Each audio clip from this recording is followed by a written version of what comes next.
Hello, everyone. I am thrilled to introduce Chief Ruchelle Pride, Franklin County's new Chief of Economic Innovation and Development.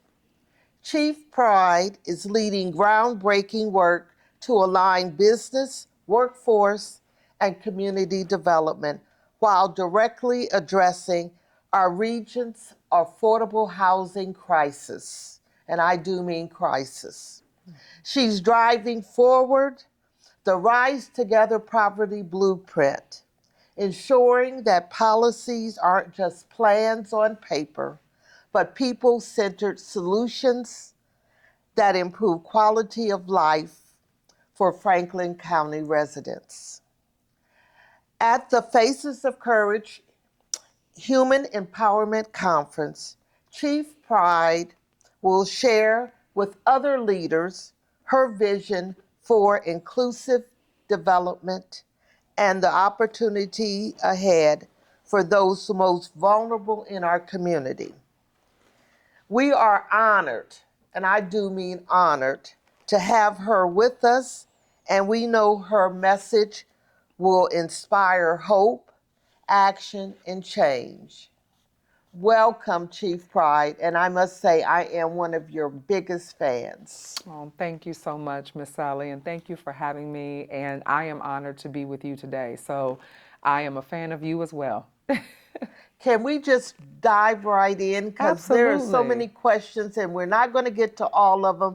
But then that way we have our audience, our people in Yeah. Franklin County Yes. coming to the empowerment conference that you help to support and help to grow. Thank you again for your contribution. Thank You you. and President Crawley and Administrator Ken Wilson, you three have been the dream team. So I thank you for allowing our community to be empowered and to have hope and second chances. So, Absolutely. again, congratulations on this new role, a first for us. I just feel Yes. like we're really growing here in Columbus. Yes. What can you just share what this appointment means to you personally and professionally? Yes. So thank you again, Miss Sallie, for that question. And this appointment means so much because I truly believe that it's important that what we do for people, what we do to ensure that quality of life, quality of place, quality of being is just exactly what it should be, and that's high quality. It should be everything that a person deserves to have simply as a birthright, simply as an opportunity to be able to, as our president of our board, Commissioner Erica Crawley says, to truly thrive and not just survive in Franklin County. This means the world to me. My whole career, the last 18 years of that has been ensuring that we focus in on social justice issues, criminal justice issues, now ensuring economic justice is addressed. And through that work, it has been, to me, my mission, my purpose, to ensure that we do everything we do with people and not to people. And so that is what is important for me to be able to forge a path, to forge a new philosophy that does exactly that. Community development, business development, workforce development should be happening with our community and not to them. They should have a voice. They deserve a place in the things that we are working to do to make this county a better place. Thank you for that input. Now, this one, the question really is probably a two-part question that you probably could answer together. The Rise Together Poverty Blueprint, which the commissioners have really taken ownership of, and it's amazing how they are elevating that plan and truly, as elected officials, making it work. They are so determined, and Absolutely. we have to commend them for that Yes. bold Yes. step. But it outlines bold steps to address social economic barriers. What do you see, Chief Pride, as the most urgent priorities within that framework, especially around housing? And how would you describe the current state of affordable housing in Franklin County? That's saying a mouthful That's there. loaded. That's loaded, but it's a good load because I'm ready to shoot. What we are really focusing on in our priorities here in Franklin County, that Rise Together blueprint that you mentioned back in 2019, our commissioners, our county leadership, galvanized community, we refer to that lovingly as the People's Plan. We went everywhere where people exist, everywhere that folks understand and have a need and can express that need. We went there and we wanted to know, what are we doing well, what are we not doing so well, and what should we probably stop doing because we are hurting more people than we're helping. And so through that plan, what we began to understand is that, of course, housing is an absolute necessity for every being, no matter where you are and who you are. We understood that workforce opportunities, true economic mobility, livable wages, right, were the next crux of a priority for us within the plan. And we also understood that from housing to workforce development to communities development, our youth, right? What's happening with our educational attainment of our young people? How are we creating intergenerational opportunities, not just for those who are with us here today, but for our children's children's children, to be able to reap and see the benefits of and be able to thrive in the place that they call home. And so what we understood through that was that we have to hit the ground running. There was no time to waste. We needed to make sure that those priorities were addressed in the best way and in the most strategic way possible. One of the things that I will talk about into your second question around housing is that what we understand is that right now we need to make sure that we are bolstering every type of housing for all types of people to have an accessibility point to whatever that housing looks like for them, right? So whether it's being able to afford a rent that is livable beyond just the unit itself, but being able to have a quality of life outside of just what you're paying for your rent, right? Making sure that when we're developing these different rental properties, that we're not just coming in and developers aren't just coming in and throwing up apartments and walking away, that we're not going to build in a food desert. We're not going to build where we know that the nearest child care is over a mile away, that we are going to not just build units, we're going to build our communities and make sure that they have access to all the things that are necessary there. One of the things that we also understood around our housing needs is that we had to be open to different types of housing, right? Single family homes aren't going to get us out of this this crisis that we're in. We're going to truly have to be innovative, which is probably one of the favorite parts of my role that I'm taking on, is the opportunity to truly innovate and create. What our community has consistently said to us, we need this to happen in order for us to be better for it. How do we build wealth? How do we address social determinants of health while also addressing the economic determinants of crime that can lead to folks being put in very disadvantaged situations? Yes. That we need to be able to have a remedy to, but most importantly, be able to prevent from happening in the first place. So when I think about where we are with housing, when I think about what our needs are, all of those pillars are where we stand firm and where we're going to continue to do the work and move the needle. You know, I call you Chief Pride because that's your new title, but I also want to say Dr. Pride because, my goodness, you really tackled about 4 of my questions. So I'm here searching for what comes next. And, you know, I think that's a good segue into what is next for this community as it relates to social economic development, workforce, housing. You are the master architect here. What is next? I know you have the saying that you shared with me a number of years ago. Sometimes we have to realize that we need surgery to stop the bleeding. Absolutely. Absolutely. And not patchwork. Yeah, we don't need patchwork. And that's where we are. You know, we have to be understanding that in our plan that we put together, I you know, as much as I understand how cumbersome strategic planning can be, I love it when it turns into strategic doing. When we take a plan that is in black and white and we make it real, we make it come alive, we make it actually follow the steps, follow the objectives that are outlined there to get the job done. That poverty blueprint came with 13 goals and 120 action steps that we knew were going to take us time. It was going to take us years to really be able to see the transformational change that would last us even beyond our years. And so what we understood is that while it would take time, there were some short-term things that we needed to do rather quickly. Yes. And we understood that there was going to be some midterm things that we would see come to fruition. And then we had some longer term objectives that we knew would need to be scaled and phased into the work that we're doing. And so what I'm excited about now is that we are in the midst of developing our new countywide strategic housing plan.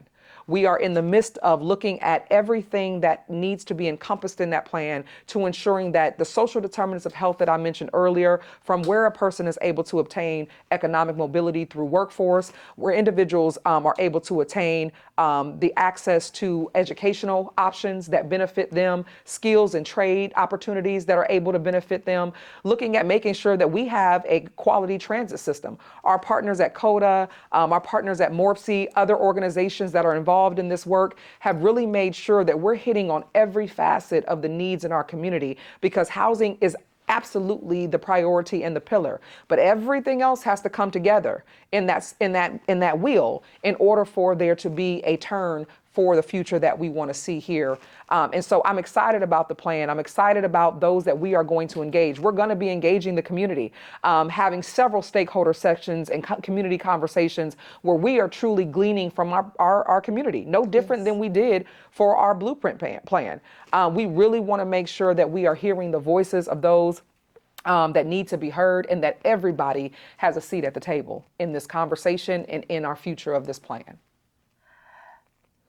I'm going to probably throw a new question at you because of what you have said being so powerful.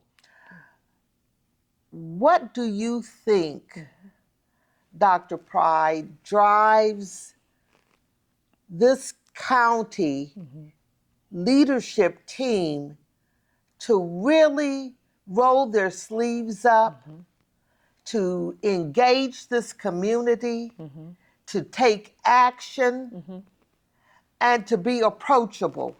I have never, in my XX years, we won't say the number of years, in public life,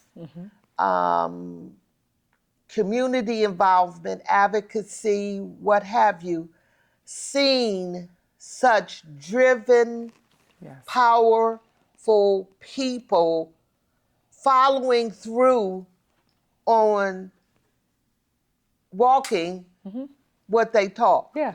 Okay? Yeah. And it keeps taking me back. Yeah. But you're never too old to learn. Absolutely. So as you are teaching me new things here and teaching this community how it should be, I know it's time consuming and it's a lot, and maybe you could even share ways that we as the community can help.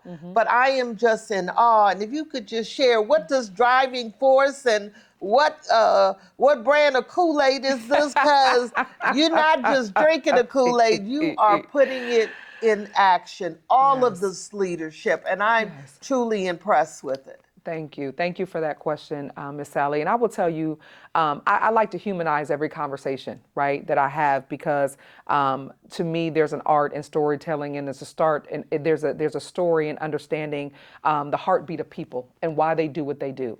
I can tell you that what you see from our Franklin County leadership is us changing the face of government, changing the face of it, and helping the community understand that we are you and you are us. Right? Yes. You are my neighbor. You are my friend. Right? You are my colleague. You are my family member. You are no different. Right? And we are no different. And what we all need to be better for it.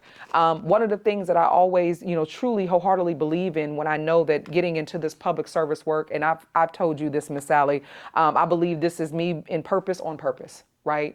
This work is truly about people, and how I see them is truly my pulpit of purpose. But all of us are representative of those that we serve and the various needs that they may have. I have lived experiences. Many of my colleagues have lived experiences. We've all been through something, and we don't forget where we've come from. We don't forget the impact that it had on us, and we recognize and we never forget that we're all one bad day away from being the person that needs us. And so we have been ourselves in positions where we needed somebody, right? Where we needed to make sure and understand what was available to us, right? So we could be better for it. And so I think when you humanize the conversation and you humble yourself as a servant, and you truly steward people, you never get too far removed from understanding who they are, and the value that they have just simply for being. And for me, that is enough, for us as a unit to continue to move the needle forward. And that's what we stand on. We stand on the foundation of our people. And that for me is empowering to be able to Absolutely. serve with leaders who have that mindset, servant leaders who have that heart. I couldn't imagine being any other place simply because of that. And I want to take a moment to just thank you, because the reality of it is that we could not do this work if it wasn't for partners like you. Women to Women, so many organizations that truly are where the rubber meets the road. Without you all, there is no us. No different than we tell our teams, we tell our colleagues, there is no me without you. And so the county can't do it alone, nor should we ever try. And what I'm most excited about is that we haven't had to, because we have Women to Women. We have organizations that step out right on the front line with us and make what needs to happen. And we tell the truth about exactly what the problems are, but more importantly, how do we find a solution? So thank you. Thank you. And I'm going to share with our audience, this is what leadership looks like. Thank you. And I want to say to you, those leaders that have programs that do not come out into the community and make themselves available, you have a recourse for that. Mm-hmm. And we're going to put them in prayer for one, and then we're going to deal with them on the flip side of the other. And Yes. this woman of God, this mighty, mighty woman Yes. of God that I've come to know Yeah. and respect, I can't think of a better person to try to bring about some change in this community as it relates to housing. I keep telling her we're selfish in keeping her in Columbus when she is destined for the national stage. So, Chief Pride, Dr. Pride, I just want to say thank you for being you, Thank you. for being transparent. And I want to thank the commissioners for picking a most remarkable person to lead this initiative. Someone who could be anywhere, but she chooses to change the lives of those that live in her community. Yeah. And to that, I just thank God and give him the glory. Amen. Thank you so much. Bye, till next time. Take care.